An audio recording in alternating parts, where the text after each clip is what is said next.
Welcome to I dream. ఆయన పేరు చెబితే కబ్జాదారు గుండెల్లో గుబులు పుడతాయి, నాలాలు ఆక్రమించుకున్న వారు నడువులు విరిగిపోతాయి, చెరువుల్లో ఇల్లు కట్టుకున్న వారికి చెమటలు పుడతాయి. ఇక కబ్జాదారు కోరల నుంచి బయటపడే చెరువులు నిండు కుండల్లా కలకల్లాడతాయి, పార్కుల్లో పువ్వులు చక్కగా డ్యాన్సులు వేస్తుంటాయి.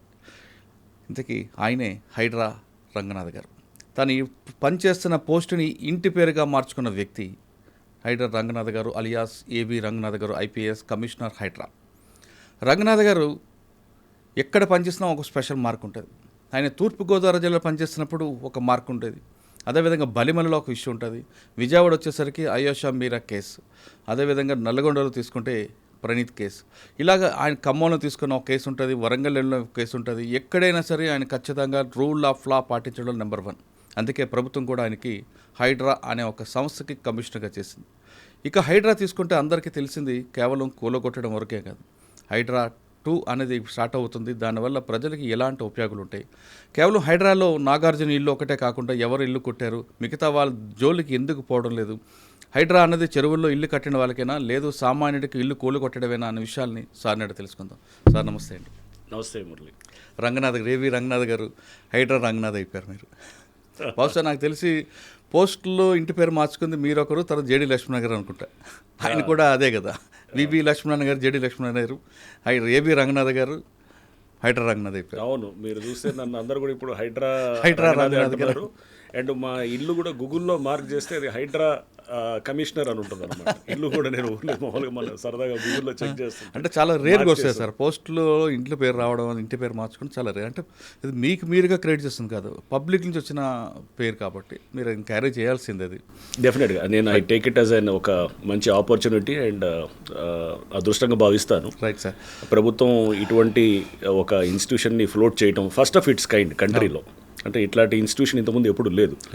అంటే ఒక రకంగా మున్సిపల్ అడ్మినిస్ట్రేషన్ మీద ఒక ఎన్ఫోర్స్మెంట్ వింగ్ లాగా ఇది పనిచేస్తూ ఎన్వైరన్మెంటల్ కన్సర్న్స్ని దాని మీద దృష్టి పెడుతూ అండ్ పబ్లిక్ అసెట్స్ని కాపాడుతూ ప్రభుత్వ స్థలాలు, పార్క్ స్థలాలు, రోడ్లు, నాలాలు, చెరువులు, ఇంకా వాట్ నాట్, ఇది ఓపెన్ స్పేసెస్ ఇన్ లేఅవుట్స్ ఇవన్నీ కాపాడుతూ డిజాస్టర్ రెస్పాన్స్ని తీసుకుంటూ ఇంకా దీంతోపాటు ఇతర లైక్ వేరే ఫైర్ ఎన్ఓసీలు, అడ్వర్టైజ్మెంట్స్, ఇట్లా రకరకాల ఫంక్షన్స్ కూడా అన్నీ ఇస్తూ ఒక ఆర్గనైజేషన్ని ఫ్లోట్ చేయటం.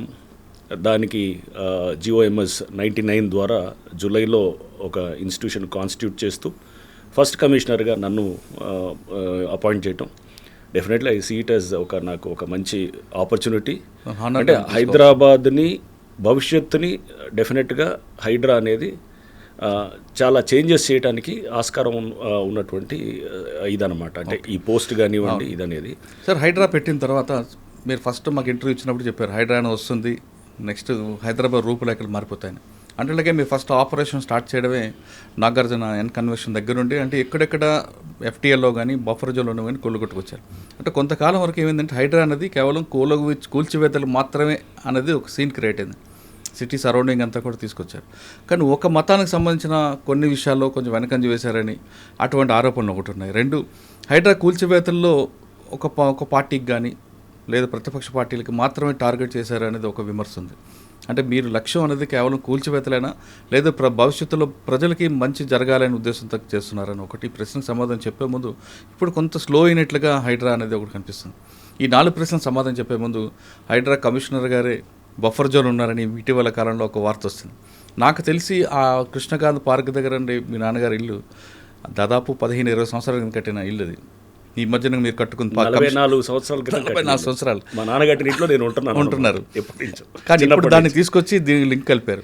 అసలు బఫర్ జోన్ అంటే ఏంటి, FTL అంటే ఏంటి విషయంతో పాటు అందరూ చేస్తున్నట్లుగా బఫర్ జోన్లో మీ ఇల్లు ఉందా? రైట్. ఒకటి అడుగుతాను మురళి, మెడ మీద తల ఉంటుందా, తల మీద మెడ ఉంటుందా? మెడ మీద తల ఉంటుంది సార్. మెడ మీద తల ఉంటుంది కదా, అది అందరూ యాక్సెప్టెడే కదా. 100% రైట్. మనం దాన్ని అంటే అది లాజిక్, ఆర్ యాక్సెప్టెడ్ నార్మ్. అవును, మెడ మీద తల ఉంటుంది, తల మీద మెడ ఉంటుంది కదా. సో ఒక చెరువు అనేది అసలు ఫస్ట్ చెరువు ఎలా ఫామ్ అవుతుంది అనేది మనం తీసుకోవాలి. ట్యాంక్ ఫార్మేషన్ అని అంటాం. చెరువు అనే దాన్ని ఫామ్ చేయాలంటే ఏం చేస్తారు, ఒక కట్ట కడతారు, ఆనకట్ట కడతారు. చెరువు నీళ్లు పైనుంచి అదేంటే దాని ఎగువ ప్రాంతంలో ఉన్న నీరు అంతా వచ్చేసి చెరువులో ఆగుతాయి, ఆ కట్ట ఆపుతుంది అంతా. దాని చుట్టుపక్కల ప్రాంతాలన్నీ కూడా మునుగుతుంటాయి అన్నమాట. దాంతో ఆ చుట్టుపక్కల ప్రాంతాల్లో ముంపుకి అయినప్పుడు అంటే దాని లేక్ దాని చెరువుని దాని ఎక్స్పాండ్ ఏరియా అంటే లేక్ ఎక్కడ దాకా దాన్ని ఎక్స్పాండ్ అవుతుంది అనేది దాన్నే FTL అంటారు అనమాట. అంటే ఒక చెరువు ఫుల్ ట్యాంక్ లెవెల్ అంటే చెరువు దాన్ని పూర్తిగా నిండిందంటే వెయిర్ అంటారు. మనం ఇప్పుడు అలుగు అంటాం కదా, అలుగు ఆ వెయిర్ హైట్ బట్టి నిండుతుంది అనమాట. వెయిర్ హైట్ దాటింది అనుకో, ఇప్పుడు గ్లాసులో నీళ్లు పోస్తే బ్రిమ్ అంటాం, ఆ పైన అంచు ఉండేదాన్ని బ్రిమ్ అంటాం. దాని అంచు దాటిన తర్వాత కింద పారిపోతుంది నీళ్ళు, అంతే కదా. అలుగు కూడా అంతే అనమాట. అలుగు దాటిందంటే అలుగు పారుతుంది న్యాచురల్. సో అంటే అలుగు దాకా ఏదైతే నీళ్లు నిల్వ ఉంటాయో దాన్ని FTL అని అంటాం. అది ఎక్కడ ఉంటుంది? చెరువు వెనకాల, అంటే చెరువు దిగువ భాగంలో ఉంటుంది అనమాట. చెరువు పైనుంచి వచ్చే నీళ్లు చెరువు కట్ట అయినప్పుడు ఆ పైన ఉన్నటువంటి ప్రాంతం అంతా కూడా మనకి నిండుతుంది అనమాట, నిండి ఉంటుంది. అంతేగాని చెరువు దిగువ భాగంలో ఉండదు కదా. చెరువు కట్ట ఉంటుంది, కట్ట కింద ఎట్లా ఉంటుంది, కట్ట తెగితేనే కిందకు వస్తాయి నీళ్లు. కట్ట తెగిందంటే అది పెద్ద డ్యామేజ్ అనమాట, డేంజర్ అది. కట్ట నుంచి పారే నీళ్ళు ఎట్లా పోతాయి? ఒక నాలా ఉంటుంది, అంటే దాని సర్ప్లస్ వేయర్ ద్వారా ఆ నాలా ఒకటి వచ్చేసి మనకి కింద నాలా, అంటే ఫ్లడ్ వాటర్ వచ్చినప్పుడు అది కిందకి పారుతుంటుంది. అది కింద ఉన్న చెరువుకి. సో ఇప్పుడు మాది మీద పెట్టినటువంటిది ఏంటి, సింపుల్ అంటే ఇల్లాజికల్, అంటే లాజిక్ లేని వాదన అనమాట. దాన్ని ఏం చేస్తారు మీడియాలో కొంతమంది, సోషల్ మీడియా వాళ్ళు, కొంతమంది మీడియాలో వాళ్ళు, ఏదైతే హైడ్రా అనే దాన్ని తొక్కేయాలనేటువంటి శక్తులు చాలా పనిచేస్తుంటాయి. ఎందుకంటే ఇది చాలామంది ఇంట్రెస్ట్లను వ్యతిరేకంగా వచ్చినటువంటి సంస్థ ఇది. సో న్యాచురల్గా వెనకాల వాళ్ళ అజెండా వేరే ఉంటుంది, హిడెన్ అజెండా. ఎవరో ఒకళ్ళు ఇద్దరు ముందు పెడతారు, ఎవరో ఇల్లాజికల్గా ఉండేవాళ్ళు, వాళ్ళకి సబ్జెక్ట్ లేని వాళ్ళు మిమ్మల్ని కంట్రోల్ చేద్దామో, కాకపోతే నన్ను కంట్రోల్ చేద్దామనో, లేకపోతే మమ్మల్ని కాంట్రవర్సీ చేయటమనో ఇట్లా చేయాలని చూస్తారు. సో ఇప్పుడు మా ఇల్లు విషయానికి వస్తే, యూసఫ్ కూడా చెరువు అది ఎప్పుడో ఉన్నటువంటి చెరువు. మనం టోపో షీట్స్లో కూడా చూస్తే, టోపోగ్రఫీ షీట్స్ అంటే సర్వే ఆఫ్ ఇండియా మ్యాప్లో 1970లో సర్వే చేసిన దాంట్లో ఆ చెరువు ఉంటుంది. ఆ చెరువు అప్పుడెప్పుడో కట్టినారు, ఎప్పుడో పాత ఎప్పటి నుంచో ఉంది. తర్వాత దాన్ని మెల్లిగా 2003-2004 చంద్రబాబు నాయుడు గారు ఉన్నప్పుడు దాన్ని, తర్వాత అప్పుడు తీగల కృష్ణారెడ్డి గారు ఆ టైంలో దాన్ని పార్క్ లాగా తయారు చేశారు. అది కబ్జా అవుతుందనో ఏదో రకరకాల దీంతో కాపాడుకునే ప్రయత్నంతో అప్పుడు ఉన్నటువంటి ప్రభుత్వం అలా చేశారనమాట. ఫైన్, బాగానే ఉంది. చెరువు కాపాడుతున్న క్రమంలో దాన్ని పార్క్ కింద చేశారు. దాన్ని కృష్ణకాంత్ పార్క్ అని కూడా పెట్టారు. పెట్టి దానికి దాని కింద బఫర్ జోను అనేది ఉత్పన్నమే కాదు అసలు. బఫర్ జోన్ FTL అనేది చెరువు కట్ట కింద దిగువ భాగంలో ఉండదు. నేను అదే అంటుంది, మెడ మీద తల ఉంటుందా, తల మీద మెడ ఉండదు అంటే చెరువు కట్ట కింద ఉండదు FTL బఫర్. చెరువు కట్ట పైనే ఉంటుంది. బఫర్ జోన్ అంటే ఇప్పుడు FTL నుంచి ఒక 30 మీటర్లు చెరువు విస్తీర్ణం బట్టి దానికి 30 మీటర్స్ అంటే ఒక ఇంత ఉండాలి, 30 మీటర్స్ దాకా బఫర్ జోన్ ఉంటుంది. 30 metres 10 metres depending on the area of the చెరువు అనమాట. చెరువు విస్తీర్ణం బట్టి పెద్ద చెరువు అయితే దానికి ఎక్కువ ఉంటుంది. 30 మీటర్స్ కృష్ణకాంత్ పార్క్ పైన బోరబండ అటువైపు అటు ఉంటుంది, ఎగ్జాక్ట్లీ పైకి ఉంటుంది అనమాట. కిందకు ఉంటుంది. మధురనగర్ అంతా చెరువుకి కింద దిగువ ప్రాంతంలో ఉంటుంది. ఆ నాలా కూడా మా ఇంటికి 100 మీటర్ల దూరంలో ఉంటుంది. నాలా నుంచి ఎంత ఉంటుంది, ఆ నాలా విడ్త్ బట్టి ఇది 10 మీటర్సా 2 మీటర్సా విడ్త్ ఉంటుంది. మాక్సిమం 10 మీటర్స్ అంతే. మాది 100 మీటర్ల పైన ఉంటుంది. ఆ నాలా కూడా ఇప్పుడు అది కింద దాన్ని మొత్తం అండర్ గ్రౌండ్ కవర్ చేసేసి వెళ్ళిపోయింది. అంటే ఏదో కాంట్రవర్సీ కోసం ఒకటి చేసి ఏదో ఒకటి బురదేద్దామని ఆ టోపో షీట్స్ పెట్టుకొని తిరుగుతున్నాడు అతను. ఎవరు చూస్తున్నాం, అతను దీని గురించి మాట్లాడుతున్నాడు. అంటే ఎవరు అతను లీడర్ ఎవరు ఉన్నారు మాట్లాడుతూ ఆ టోపో షీట్స్, అంటే అతనికి టోపోగ్రఫీ షీట్స్ కూడా చూసేటటువంటి మినిమం నాలెడ్జ్ లేదని అనిపించింది అనమాట. అంటే ఎక్కువ ఎగువ భాగం ఏది, దిగువ భాగం ఎక్కడ వస్తుంది, సో దాని నాలాజ్ ఎట్లా ఉంటాయి, అంటే ఆ మినిమం లాజిక్ లేకుండా చేసేవాళ్ళని కొంతమంది సోషల్ మీడియా మోస్తుంటారు అన్నమాట. కూడా మీకు ఏదో రకంగా డిస్టర్బ్ చేయాలని తప్ప అట్లా ఇట్లాంటివన్నీ నాకు అలవాటు. సార్, ఆ ఇల్లు కూడా నేను చూసా కదండి, ఇప్పుడు 20 సంవత్సరాల క్రితం ఒకసారి వచ్చినప్పుడు అక్కడే ఉన్నారు కదా మీరు. 20 కాదు, మేము 1980లో కట్టింది, మా నాన్నగారు కట్టింది. అప్పటి నుంచి నేను ఇప్పుడు కాదు, మేము చదువుకుందంతా అక్కడే, చిన్నప్పటి నుంచి కూడా అక్కడే. మీ నాన్నగారు కూడా సివిల్స్ కాబట్టి ఆయన కలెక్టర్గా చేశారు కాబట్టి అంత గుడ్డుగా తీసుకోరు కదండి. అసలు గుడ్డి కాదు, అసలు అది వదిలేయండి. ఫస్ట్ కింద ఉండేది, దానికి అక్కడ వేల ఇల్లులు ఉన్నాయి. ఇంకోటి చెరువు కింద ఏముంటుందంటే ఒక్క కట్ట కింద ఒక 10 మీటర్ల దాకా ఖాళీగా పెట్టాలన్నమాట. అంటే రోడ్ లాగా వేస్తారు. చెరువు కట్ట ఏమన్నా తెగినప్పుడు కానీ రిపేర్ చేయడానికి లారీ తిరగటానికో బండి తిరగటానికో పెడతారు. ఆ 10 మీటర్లే తప్ప ఇక చెరువు దిగువన ఎక్కడ కూడా ఏదైనా కట్టవచ్చు అనమాట. సో మాది అక్కడి నుంచి దాదాపు బై రోడ్ వస్తే కనుక 1 కిలోమీటర్ ఉంటుంది. ఆయన గురించి వదిలేండి సార్, ఆ టాపిక్ గురించి మనకు అంటే అనేది వాళ్ళు అంటే దాంట్లో చూస్తే టోపో షీట్స్ పట్టుకొని చూపిస్తూ ఇది సర్వే మా దగ్గర మ్యాప్లు ఉన్నాయి, 100 సంవత్సరం మ్యాప్లు ఉన్నాయి. అంటే మ్యాప్ స్టడీ చేయటం అనేది తెలియకపోతే, ఒక కాంటూర్ అంటే ఏంటో తెలియదు, ఒక సర్ప్లస్ వేర్ అంటే ఏంటో తెలియదు, ఒక చెరువుకి ఎక్కడ ఉంటుంది FTL అని తెలియనప్పుడు ఇట్లాంటి ఇల్లాజికల్ డిస్కషన్స్ వస్తుంటారు. సార్, ఇల్లాజికల్ మీరే అన్నారు, ఆయన గురించి మనం మాట్లాడడం కూడా టైం అంటే మనకి మెయిన్ టాస్క్ అంతా కూడా గవర్నమెంట్ మీ భుజం మీద పెట్టిందండి. అవును. హైడ్రా అనేది పెట్టడం ఉద్దేశం ఏంటంటే ఇకపై హైదరాబాద్ మునిగిపోవడం కానీ మనం చూస్తున్న వేరే స్టేట్లో జరుగుతున్న సంఘటనలు జరగకుండా భవిష్యత్తులో ఉన్న వాళ్ళకి మంచి చేయాలని. కరెక్టే కదా సార్? అవును. కానీ ఇందులో మీకు ఫస్ట్ ఇంటర్వ్యూలో కూడా అడిగా, మీకు దీంట్లో చాలా ప్రెజర్స్ ఉంటాయి, మీకు మామూలు ప్రెజర్స్ ఎందుకంటే చాలా పెద్ద పెద్దలు ఉంటారు, కింద వాళ్ళు ముందు పెట్టి పైన వాళ్ళు నడిపిస్తుంటారు. ఇన్ని రకాల ప్రెజర్స్ పైకి కనపడేదే ఇది కాదు. పైన ఎవడో పబ్లిక్ ముందు ఏడుస్తూ బాధపడుతూ ఉంటే కనుక దాని వెనకాల స్కీమింగ్ అర్థం చేసుకోవాలి. దాని వెనకాల వేరే శక్తులు పనిచేస్తుంటాయి. ఎందుకంటే ఇదంతా ఆ లాబీ, ల్యాండ్ గ్రాబింగ్ లాబీని చెక్ చేసేటువంటి సంస్థ ఇది. చేసినప్పుడు వాళ్ళు బయటికి రకరకాలుగా చూపిస్తారు. ఇప్పుడు ఇది ఈ బఫర్ కాంట్రవర్సీ లాంటిదో లేకపోతే ఎవరో కొంతమందిని పెట్టేసి దాన్ని ఇష్యూని దాన్ని తీసుకేస్తూ, ఎందుకంటే డైరెక్ట్గా చేయరు ఎప్పుడు కూడా వాళ్ళు డైరెక్ట్గా, ఎందుకంటే వాళ్ళు తప్పులో ఉంటారని వాళ్ళకి తెలుసు. ఇండైరెక్ట్గా ఇలా చేస్తారు. సో ఇందాక మీరు అడిగారు ఫస్ట్ కూల్చివేతలే ఉంటాయా, ఓన్లీ ఒక మతం వాళ్ళే చేస్తున్నారు, ఒక పార్టీ వాళ్ళే చేస్తున్నారని. సో దీని మీద మీరు చూస్తే కనుక మేము జూలైలో ఇది హైడ్రా ఫామ్ అయింది. ఫస్ట్ కమిషనర్గా జూలై ఎండింగ్లో వచ్చింది. స్టార్టింగ్ మేము డిమాలిషన్స్ ఆగస్ట్ ఫస్ట్ వీక్లో స్టార్ట్ చేసినప్పుడు ఫస్ట్ చేసింది ఎంఐఎం స్ట్రాంగ్ హోల్డ్ అయినటువంటి బుమ్రుక్ ద్వాలా. సో దాంట్లో కొంతమంది అక్కడ స్థానికంగా ఉన్నటువంటి నాయకులు, నాయకులు వాళ్ళు కట్టినటువంటి అపార్ట్మెంట్స్ని కూల్చేసి మొత్తం బుమ్రుక్ ద్వాలా అనేది 300 సంవత్సరాల క్రితం ఉన్నటువంటి చెరువు. దాని మీద ఎన్నో సంవత్సరాల నుంచి అందరూ దాన్ని స్పీకింగ్ ఆర్డర్లు ఇస్తున్నారు, కూల్చాలి అంటున్నారు, కానీ ఎవరు దాని మీద యాక్షన్ జరగదు. సో మేము వచ్చాము, ఇమీడియట్గా వీ హ్యావ్ టేకెన్ అది ఆ పాత ఆర్డర్స్ ఉన్నాయి, అన్నీ కూడా క్లియర్గా ఉన్నాయి. ఇక దాన్ని అందరూ పిల్లికి గంట కట్టాలి కదా, ఎవడో పిల్లి somebody has to build the cat. So అది చేయడానికి హైడ్రా అనే సంస్థ ఉందన్నమాట. సో ఇది ఎప్పటి నుంచో పేపర్ మీద జరుగుతుంది, పేపర్ మీద కాదు కదా, గ్రౌండ్లో ఏం చేశారనేది ముఖ్యం అన్నమాట. సో వెంటనే మేము అక్కడ డిమాలిష్ చేసాం. ఇప్పుడు ఆ చెరువు అంతా కూడా రేపు రివైవ్ అవుతుంది. ఇప్పుడు అది ఊరిని చెరువు కూల్చివేతలు కాదు, బుమ్రుక్ ద్వారా ఇప్పుడు రివైవ్ అవుతుంది. 300 సంవత్సరాల క్రితం అక్కడ రాజవంశీకులు వాళ్ళు అక్కడి నుంచి నీళ్లు, అక్కడ రాణీలు వాళ్ళంతా కూడా అక్కడ స్నానాలు అది కూడా ఆచరించేవాళ్ళని, లేకపోతే వారు అక్కడి నుంచి డ్రా చేసేవారని, ఇట్లా చాలా ఉంది. హిస్టారికల్ లేక్ అది, చాలా అద్భుతమైన హిస్టరీ ఉన్నటువంటి లేక్ అది. సో అది అట్లా బుమ్రుక్ ద్వారా అంటే అది అంతా కూడా అక్కడ సౌత్ జోన్లో ఉన్నటువంటి స్ట్రాంగ్ హోల్డ్ రాజేంద్ర నగర్ ప్రాంతంలో ఉన్నటువంటి దాన్ని చేసాం. నెక్స్ట్ 27 డిమాలిషన్స్ చేసాం. సో మీడియాకి ఇష్టమైందేమో ఎన్కన్వెన్షన్ డెమాలిషన్. న్యాచురల్గా ఏంటంటే ఒక సినిమా యాక్టర్ కాబట్టి దానికి కొంత వచ్చింది. వేరే కొన్ని మేము గండిపేట దగ్గర చేసాం. గండిపేట దగ్గర చేసినప్పుడు పల్లరాజు గారు లేకపోతే ఇంకా కొంతమంది ఇతర దాంట్లో ఉన్నారు, వారి అందరికీ కూడా చేసాం. దాంట్లో చాలామంది కాంగ్రెస్ వారే ఉన్నారు. సో అంటే అక్కడ వారు ఏ పార్టీ అఫిలియేషన్ అనేదే కాదు అసలు. చూస్తే అది కూడా రిలీజ్ చేసాం మేము, డేటాని కూడా చేసి 27 డిమాలిషన్స్లో ఎక్కువ కాంగ్రెస్ వారే ఉన్నారు, అంటే రూలింగ్ పార్టీ సంబంధించిన వాళ్ళు ఎక్కువ ఉన్నారు. నష్టపోయింది.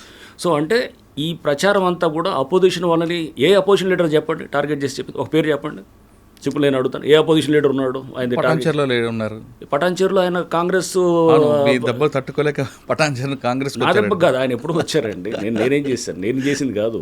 అక్కడ అక్కడ అక్కడ ఒక ఎమ్మెల్యే అని అనట్లేదు, అక్కడ ప్రతి వాళ్ళు కూడా వాళ్ళు అక్కడ వాళ్ళ మీద అక్కడ పబ్లిక్ చాలా కంప్లైంట్స్ ఉన్నాయన్నమాట, ల్యాండ్ ఇష్యూస్లో కంప్లైంట్స్ ఉన్నాయి. ఓకే, పల్లవరాజు గారి విషయంలో వచ్చినప్పుడు ఆయన చాలా ఇన్ఫ్లుయెన్స్ చూపించారు, మీరు ఎక్కడ కంట్రోల్ అవ్వలేదంటారు, వాస్తవం? పల్లవరాజు గారు కానీ నాగార్జున గారి విషయంలో కానీ ఇదంతా ఇన్ఫ్లుయెన్స్ ఇవన్నీ కూడా అతీతంగా పనిచేస్తానని నన్ను కావాలని తీసుకుందండి. సో ఇన్ఫ్లుయెన్స్లు అవన్నీ కూడా న్యాచురల్గా ఉంటాయి, ఎవరు రకరకాలలో మాట్లాడతారు, బట్ ఇవన్నింటినీ కూడా మనము పరిగణలో తీసుకోకూడదు అనమాట. నాగార్జున కన్సెషన్లకు మీరు వెళ్ళినప్పుడు అదే కన్వెన్షన్కి ముందు వాళ్ళకి చెప్పారు, నోటీస్ ఇచ్చి కొట్టారండి, లేదంటే డైరెక్ట్గా? నోటీస్ ఇచ్చాం. అసలు నోటీస్ ఇవ్వాల్సిన అవసరం లేదు. నేను సుప్రీంకోర్టు దీన్నన్నింటినీ ఇప్పుడు మేము చేసిన ప్రతి చర్యను కూడా అన్ని కోర్ట్స్ సమర్థిస్తున్నాయి. ఇప్పుడు జస్టిస్ గవాయ్ మన జడ్జిమెంట్ ఇచ్చారు సుప్రీంకోర్టు బుల్డోజర్ జస్టిస్ మీద ఇస్తూ, దాంట్లో క్లియర్గా దాంట్లో మనకు చూస్తే కనుక ఇది పారా 86 ఏదో ఉన్నది, దాంట్లో ఇవన్నీ కూడా వారు ఇచ్చినటువంటి గైడ్లైన్స్ అన్నీ కూడా బఫర్ జోన్లో, ఎఫ్టీఎల్లో, వాటర్ బాడీస్లో ఉన్న వాటికి, లేకపోతే కనుక రోడ్స్ మీద ఉన్న వాటికి, లేకపోతే కనుక ఇట్లా అంటే ఇటువంటి వాటిని ఏదైతే రోడ్ల మీద కానీ అంటే రోడ్స్ రైల్వే లైన్స్ మీద కానీ, రైల్వే లైన్స్ దగ్గర కానీ ఎంక్రోచ్మెంట్స్కి వర్తించదని చాలా స్పష్టంగా చెప్పారు. అంటే నోటీస్ లేకుండా కూడా చేయొచ్చు. ఓకే, సో క్లియర్గా సుప్రీంకోర్టు చాలా స్పష్టంగా జస్టిస్ గవాయ్ గారు మన బుల్డోజర్ జస్టిస్ దాని మీద ఇస్తూ వారు దాని మీద చాలా స్పష్టంగా మన ఇచ్చినటువంటి జడ్జిమెంట్, అది లేటెస్ట్ ల్యాండ్ మార్క్ జడ్జిమెంట్ అనమాట. సో దాంట్లో కూడా మాది ఇప్పుడు మేము దేని కింద చేస్తుంటాం, 405 GHMC యాక్ట్ అని ఉంది. 405 GHMC యాక్ట్ చాలా స్పష్టంగా చెప్తుంటుంది అనమాట. నోటీస్ లేకుండా కూలగొట్టచ్చు అనేది చాలా స్పష్టంగా చట్టంలోనే ఉంది. దాన్ని మేము ఫాలో అవుతున్నాం. అంటే నాగార్జున ఇంట్లో మీకు ఇలాంటి ఫోన్ రాలేదు? ఫోన్లో వచ్చేలే తెలీదు ఆ టైం నాది, ఫోన్ ఆఫ్ చేసి పెడతాను. సో ఎవడు చేసి ఉన్నా సో ఫోన్లో వచ్చేలేదు నాకు అవన్నీ కాదు. కానీ బట్ ఇవన్నీ కూడా మనం పెట్టాల్సింది ఏంటంటే ఎటువంటి ప్రెషర్స్ ఉన్నా కానీ కూడా దానికి ఈల్డ్ కాకుండా ప్రభుత్వం నాకు ఇచ్చిందండి, ఆ ఫ్రీడమ్ ఇచ్చింది ఆపరేట్ చేయడానికి. ముఖ్యమంత్రి గారు ఆ ఫ్రీడమ్ మీరు 405 ప్రకారం వెళ్తున్నారు కరెక్టే? 405 GHMC యాక్ట్ రైట్ అండి. మరి 111 జీవోలో కూడా ఉన్నాయి కదండి, వాటి మీదకి వెళ్తారు? 111 జీవో మా పరిధిలోకి రాదు కదా. ఎందుకు? 111 జీవో అవుటర్ రింగ్ రోడ్ బయట ఉంది. ఓకే. సో దానికి మా పరిధి అవుటర్ రింగ్ రోడ్ దాకే ఉంది. ఓకే. 111 జీవో నా పరిధిలోకి రాదు. సో అది రేపు గవర్నమెంట్ తెస్తే ఆపరేట్ చేస్తాం డెఫినెట్గా. సో నాగార్జున కన్వెన్షన్ దగ్గర నుంచి ఒకసారి హైడ్రా అనేది బ్లాస్ట్ అయిందండి. తర్వాత మీరు అక్కడతో ఆగిపోకుండా ఇటు నిజాంపేట, బోచపల్లి, పటాన్చెరు అన్ని ప్రాంతాలు సిటీ సరౌండింగ్. రైట్. దీంట్లో కూడా మీరు చూస్తే కనుక కొన్ని మేము విల్లాసు, కొన్ని చోట్ల షెడ్స్ కూలగొట్టినప్పుడు చాలా అప్రోర్ వచ్చింది. అరే పేదవాళ్ళని కొడుతున్నారు, మిడిల్ క్లాస్ వాళ్ళని కొడుతున్నారు, లోన్లు తీసుకుని ఉన్న వాళ్ళు కొడుతున్నారు, వాళ్ళందరినీ డెమాలిష్ చేస్తున్నారు అనేది. ఒకటండి, ల్యాండ్ గ్రాబింగ్ ఏ పద్ధతిలో జరుగుతుంది మనం చూసాం. నేను ఖమ్మంలో పనిచేశాను. ఖమ్మంలో ఎలా ఉండేది, వెళ్ళి పెద్ద ఎత్తున గుడిసెలు వేస్తారు. గుడిసెలు వేసి అది పేదవాళ్ళ కోసం అని చెబుతారు. దాని వెనకాల ఎవరు అజెండా ఉంటుంది. వాళ్ళు 100 కోట్లకు పెరిగిన వాళ్ళు మనకు తెలుసు చాలామంది. సో చాలా ప్రాంతాల్లో కూడా ఇట్లా గుడిసెలతోటి లేకపోతే వెళ్ళి కబ్జాలు చేసి 100 కోట్లు 1000 కోట్లకు ఎదిగిన వాళ్ళు చాలామందిని మనం చూసాం. ఇది కూడా ఇట్లాంటివి ఉంటాయి. ఇవన్నీ కూడా ఏం చేస్తారు, కబ్జా చేసేవాడు అతను పెట్టుకోడు, ఇమ్మీడియట్గా చేతులు మార్చి అమ్మేస్తాడు. అమ్మేసి దాన్ని కబ్జా చేసిన తర్వాత దాన్ని ఇప్పుడు మేము అమీన్పూర్లో చేసేవాడి. అమీన్పూర్లో అక్కడ కంప్లైంట్స్ ఏంటంటే ఇర్రెస్పెక్టివ్ ఆఫ్ పార్టీ, నేను ఊరినే అక్కడ లోకల్గా ఉన్నటువంటి ఎవరు కాంగ్రెసా, బీజేపీయా, లేకపోతే టీఆర్ఎస్ఆ, లేకపోతే ఇంకా ఎక్సా వై అనట్లేదు. అక్కడ ఇర్రెస్పెక్టివ్ ఆఫ్ పార్టీ చాలా కంప్లైంట్స్ పబ్లిక్ నుంచి వస్తున్నాయి మాకు. ఓకే. సో అంటే అక్కడ టైటర్ అప్ చేయడానికే కొంచెం కాన్సన్ట్రేషన్ కూడా అమీన్పూర్లో పెడతాం. సో అమీన్పూర్లో ఫర్ ఇన్స్టెన్స్ అక్కడ చూస్తే కనుక మేము విల్లాస్ డిమాలిష్ చేసాం. ఆ విల్లాస్ ఏమైనాయి, 2 ఏళ్ల క్రితం అక్కడ పర్మిషన్ ఇచ్చినటువంటి పంచాయత్ సెక్రటరీ అతను సస్పెండ్ అయ్యాడు. ఆ పర్మిషన్స్ క్యాన్సిల్ చేయాలని చెప్పి కూడా పెట్టారు. వాళ్ళు హైకోర్టుకి వెళ్ళి వాళ్ళు సరే దాని మీద పర్మిషన్స్ దాని మీద అక్కడ హైకోర్టులో వాట్ ఎవర్ దాని మీద నడిచిన తర్వాత రిజిస్ట్రేషన్స్ దాని మీద కూడా అప్పుడు బంద్ చేశారు. కలెక్టర్ ఆర్డర్ ఇచ్చాడు రిజిస్ట్రేషన్స్ కూడా ఆపేయాలని చెప్పేసి. ఆపేయమంటే కూడా దాని మీద కూడా వాళ్ళు కోర్టుకి వెళ్ళి రిజిస్ట్రేషన్స్ కంటిన్యూ అయ్యేటట్టు చేశారన్నమాట. సో చేసిన తర్వాత స్టేటస్ కో మెయింటైన్ చేయమన్నారు. స్టేటస్ కో కూడా ఉంది అక్కడ. బట్ వీళ్ళు అమ్ముకుంటూ కన్స్ట్రక్ట్ చేస్తూ అమ్ముతూనే పోతున్నారు అన్నమాట. అప్పుడు తర్వాత అమ్ముకుంటూ పోతూనే ఉన్నారు. చేస్తూ వీళ్ళు జరిగిన దాన్ని ఏంటి అక్కడ మీరు చూస్తే కనుక విలాస్లో అది ఎప్పుడో 2 years బ్యాక్ అంతా దాని మీద ఇంత కాంట్రవర్సీ అయ్యి అక్కడ లోకల్గా ఉన్న స్థానికంగా కొంతమంది నాయకులు అక్కడ పేర్లు వచ్చాయి. ఎవరో మాధవ్ రెడ్డి, అతను చంద్రశేఖర్ అని, ఇట్లా ఎవరో ఇంకో కోటేశ్వరరావు అని, ఇట్లా రకరకాల పేర్లు వచ్చాయి అక్కడ.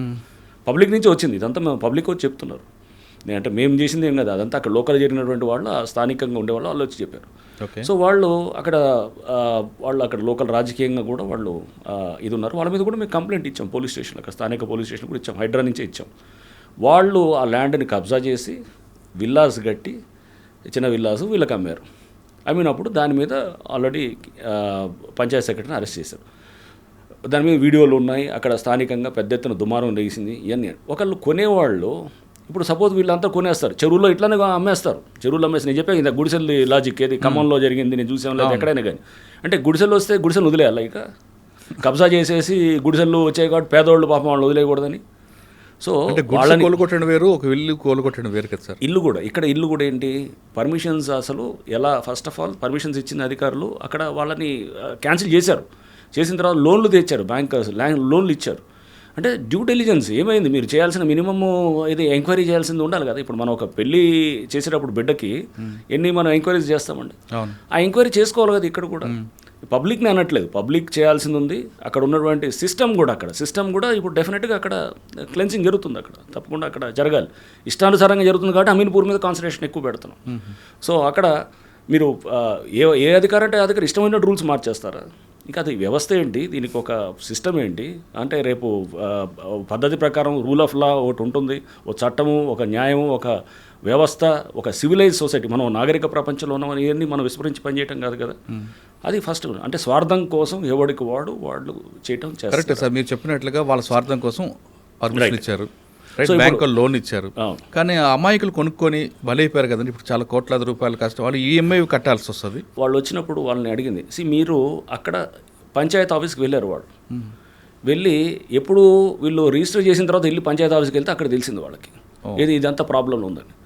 అరే ఇట్లా ఉందని చెప్పి వాళ్ళ తర్వాత వేరే వాళ్ళకి చెప్పలేదుగా. అది అట్లా అంటే వాళ్ళు ఆ చిన్న పని ఇప్పుడు పెళ్లి చేసే ముందు వాడు ఎవడో డ్రగ్ అడిక్టో లేకపోతే ఏదో పెళ్లి చేసిన తర్వాత తెలిస్తే ఏం చేస్తారు? ముందే చూసుకోవాలి, మనం ముందే చేసుకోవాలి కదా. నా జీవితం అంతా ఇట్లా నాశనం చేశారని అట్లా అంటావా? నువ్వు ఎందుకు చేయలేదని అంటాం. ఫస్ట్ ఎందుకు చెక్ చేసుకోలేదు అంటే ఇప్పుడు తప్పు వాళ్ళది కూడా 50% డెఫినెట్గా ఉంటుంది, వాళ్ళది ఉంటుంది. అక్కడ సిస్టమ్ అంతా కూడా నేనేది వీళ్ళది పబ్లిక్ది పూర్తిగా పబ్లిక్ ఒక్కళ్ళే అని నేను వాళ్ళ మీద బ్లేమ్ చేయట్లేదు. సిస్టమ్ అంతా అక్కడ సరిగ్గా చేయలేదు సార్. వీళ్ళు చేయలేదు, వీళ్ళు కొనుక్కున్నారు, బ్యాంక్ నుంచి ఈఎంఐ కట్ అవుతుంటుంది, కొనుగొట్టారు మీరు, వీళ్ళ వరకు నష్టపోయింది. కానీ పర్మిషన్ ఇచ్చిన వాళ్ళ మీద కూడా పర్మిషన్స్ క్యాన్సిల్ చేశారు కదా, వాళ్ళని కూడా కేసులు అదే పర్మిషన్స్ ఇచ్చిన అధికారులు గతంలో ఇచ్చిన వాళ్ళది క్యాన్సిల్ చేసి వాళ్ళు సస్పెండ్ చేశారు కదా. సస్పెండ్ చేశారు, కేసు కూడా పెట్టారు కదా వాళ్ళ మీద, క్రిమినల్ కేసు కూడా పెట్టారు. ఓకే, అవన్నీ జరిగినాయి. సేమ్ డిండిగల్లో కూడా అలానే జరిగింది. ఏది మన డిండిగల్ మేము కొనుగొట్టాం కొన్ని విల్లాస్, అక్కడ కూడా ఏది దాని పేరు కత్వా చెరువు అని అంటారు, అక్కడ కూడా సేమ్ థింగ్. అక్కడ ఎవరు పంచాయతీ సెక్రటరీ సస్పెండ్ అయ్యాడు, కేసు పెట్టారు 2 ఏళ్ల క్రితం. ఆ బిల్డర్ ఎవరైతే చేశారో ఆ బిల్డర్ మీద కూడా కేసు పెట్టారు. కేసు పెట్టిన తర్వాత కూడా ఆ ముందు మేము కూలగొట్టే ఒక నెల రోజుల ముందు కూడా వాళ్ళు కొంటున్నారు అక్కడ కొని. అంటే ఎట్లా ఉంటారు వీళ్ళు, కొనేటప్పుడు తక్కువకి ఇస్తారు. జరిగేది అది. అంటే అంతా మనం అమాయకులు అని అనుకోవడానికి లేదు. వీళ్ళు 4 రూపాయలు తక్కువకి ఇచ్చేటప్పుడు పర్లేదు, ఏని మనం మేనేజ్ చేసుకోవచ్చు, ఏముండదులే అనకంటే అది భరోసా అనమాట.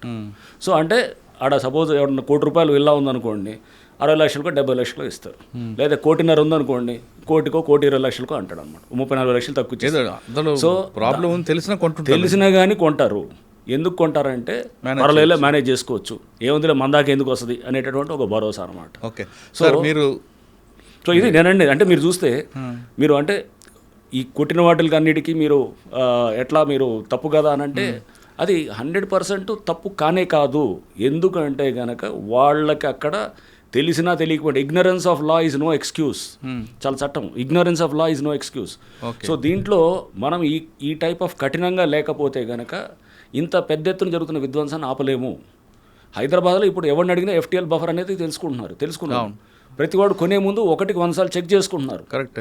ఇది తీసుకొచ్చిన దాంట్లో హైడ్రా డెఫినెట్గా మేము we feel as we have succeeded అనేది అనుకుంటాం. ఓకే, ఈ అంటే ఆటోమేటిక్ ఇప్పుడు పబ్లికే చెక్ చేసుకుంటున్నారు. హైడ్రా అనుమతుందా లేదా, బఫర్ జోన్ హైడ్రా అనుమతి కూడా వచ్చింది. బఫర్ జోన్ మనం చూస్తే జస్టిస్ భాస్కర్ రెడ్డి గారి జడ్జిమెంట్ ఉంది, చాలా అద్భుతమైన జడ్జిమెంట్ ఇచ్చారు మన ఏది వారు హైకోర్టు జడ్జిమెంటు. అంటే స్టేట్ అంటే ఏదైనా స్టేట్ అనేది ఈజ్ ఓన్లీ ఏ ట్రస్టీ.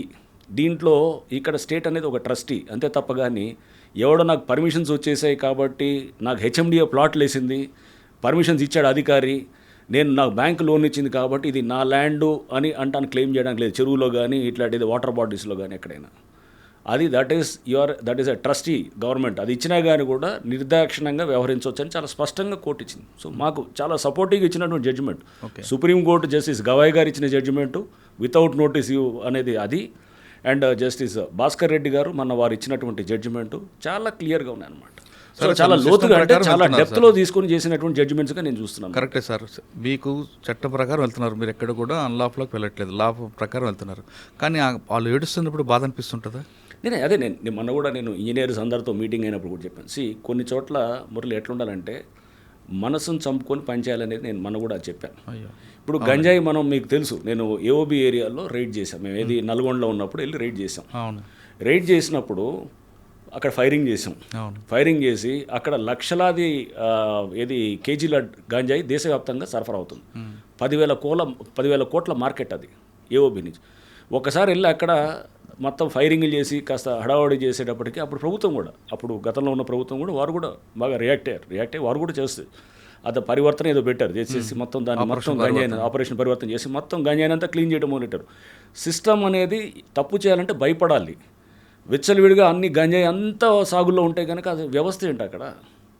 ఇప్పుడు ఎవడంట ఇష్టమైనట్టు అందరూ అనాథరైజ్గా కడుతుంటే వ్యవస్థ ఏంటి అక్కడ? ఎవడో ఒకటి చేస్తే దానికి అర్థం ఉంటుంది.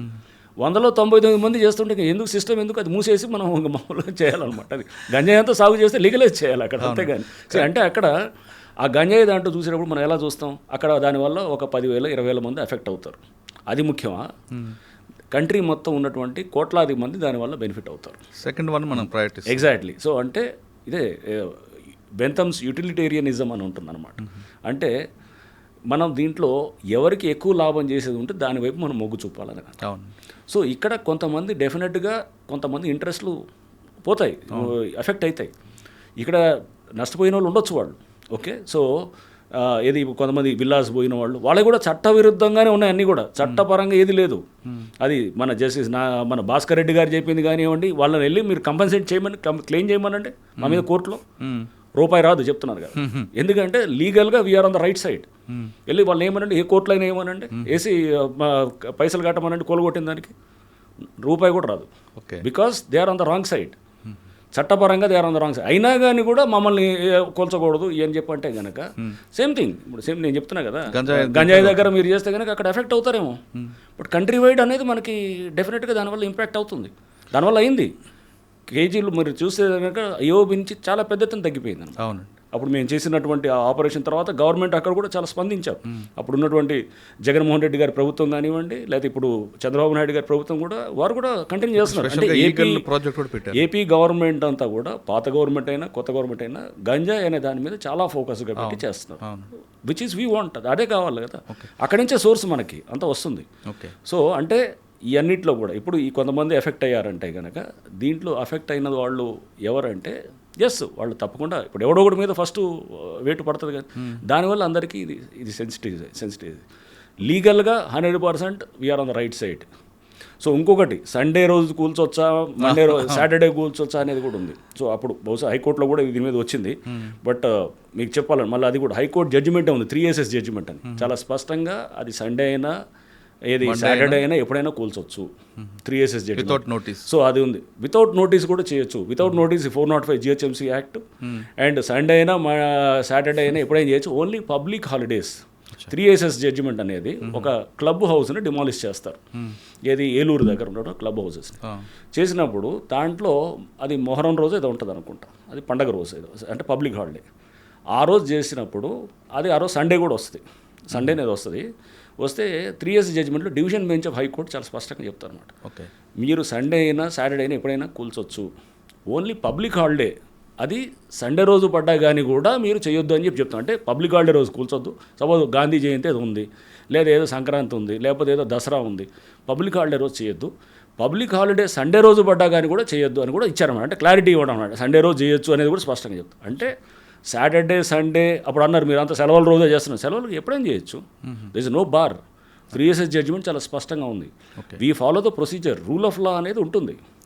నోటీసులు ఇవ్వాల్సిన చోటు నోటీసులు ఇస్తున్నాము. ఇప్పుడు మాకు చాలా బలోపేతం చేశారు. ఏది ప్రభుత్వం నుంచి ఆర్డినెన్స్ ద్వారా మాకు చాలా పవర్స్ ఇచ్చారు. చాలా యాక్ట్స్ ద్వారా కూడా మాకు పవర్స్ వచ్చాయి. మ్యాన్ పవర్ వచ్చాయి, చాలా స్ట్రెంత్. ఇప్పుడు మీరు అంటున్నారు సైలెంట్ అయిపోయిందా అన్నారు. సైలెంట్ ఏం కాదు.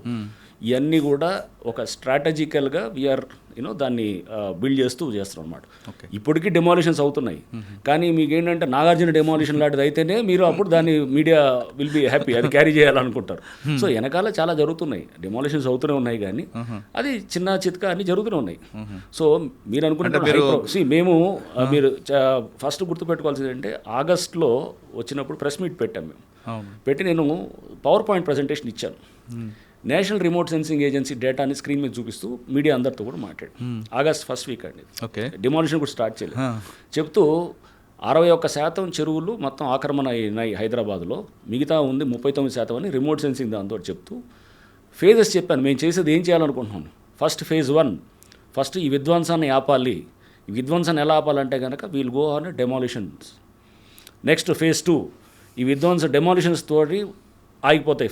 ఫర్దర్ ఎంక్రోచ్మెంట్స్ ఆగిపోతాయి. అన్నీ కూలగొడదాం అనట్లేదు. డెమాలిషన్ చేయగానే ఆ డిటరెన్స్ తోటి ఎవ్రీథింగ్ విల్ కొంతవరకు అవుతుంది.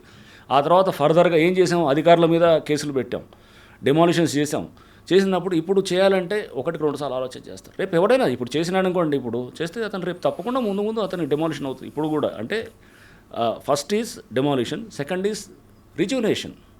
అంటే ఎందుకు చేస్తున్నాం ఇదంతా? ఊరిని కూలగొట్టడం ఏమన్నా మాకేమన్నా దాంతో ఆనందం వస్తుందా? కూలగొట్టడం ఇది డిస్ట్రక్టివ్, భవిష్యత్తు కోసం కదండి. ఎగ్జాక్ట్లీ. దీని తర్వాత అసలు పని అప్పుడు మొదలవుతుంది. ఇది మొదట జరుగుతున్నది, ఇది ఒక ప్రారంభంలో జరిగేటటువంటి ఒక ప్రక్రియ మాత్రం ఇది.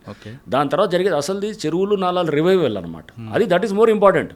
కూలగొట్టడం ఇంపార్టెంట్ కాదు. కన్స్ట్రక్టివ్గా చెరువుని పునరుద్ధరణ చేయటం, నాలాలు మళ్ళీ ఎస్టాబ్లిష్ చేయటం, లేకపోతే గవర్నమెంట్ ల్యాండ్ని రిస్టోర్ చేయటం, పార్క్ ఉంటే కనుక పార్కును రిస్టోర్ చేయటం, ఇవన్నీ దీస్ ఆర్ ద మనకి జరిగేటటువంటి ఇంపార్టెంట్ ఇదనమాట. ఓకే. సో అంటే అంతే తప్ప కానీ ఇది చేసేది దానికోసం కాదు. అది డెమాలిషన్ స్టార్ట్ చేయకముందే చెప్పాం.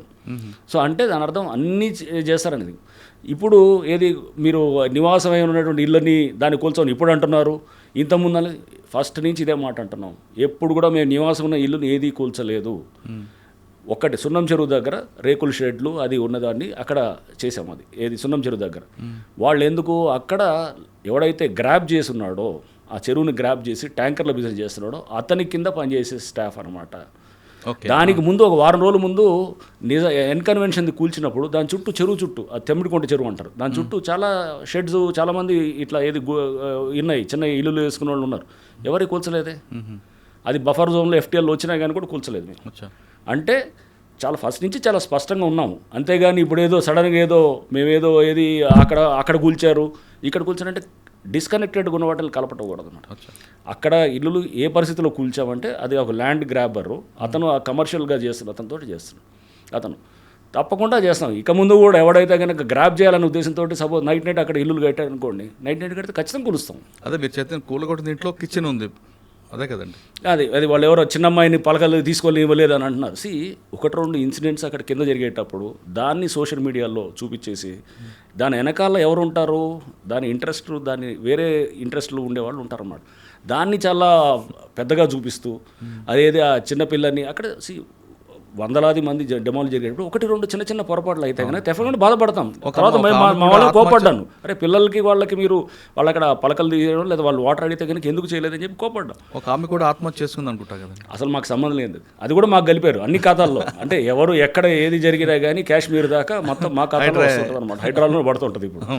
సో అది అక్కడ ఎక్కడో సిద్దిపేట దగ్గర ఏదో చేస్తే కూడా ఏది మన ఎవరో ఇల్లు బిల్డింగ్ కడితే దాంట్లో చెరువులో దాన్ని కూల్చేశారనమాట.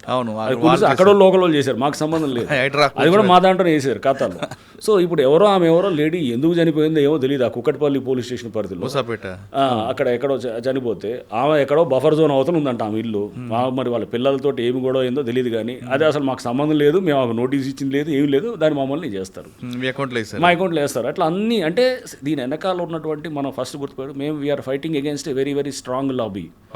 చాలా బలమైన నెక్సస్ ఉన్నటువంటి బలమైన ఇది డీప్లీ ఎంట్రెన్చ్డ్ ఇంట్రెస్ట్ ఉన్న లాబీ మీద ఇది హైడ్రా ఫైట్ చేస్తుంది. సో దీంట్లో చూపించిందంతా కరెక్ట్ కాదు. ఏదంటారు కదా, all that glitters is not gold, బయట కనపడేదంతా ఇది కాదు. సో దీని వెనకాల అజెండా వేరేది ఉంటుంది.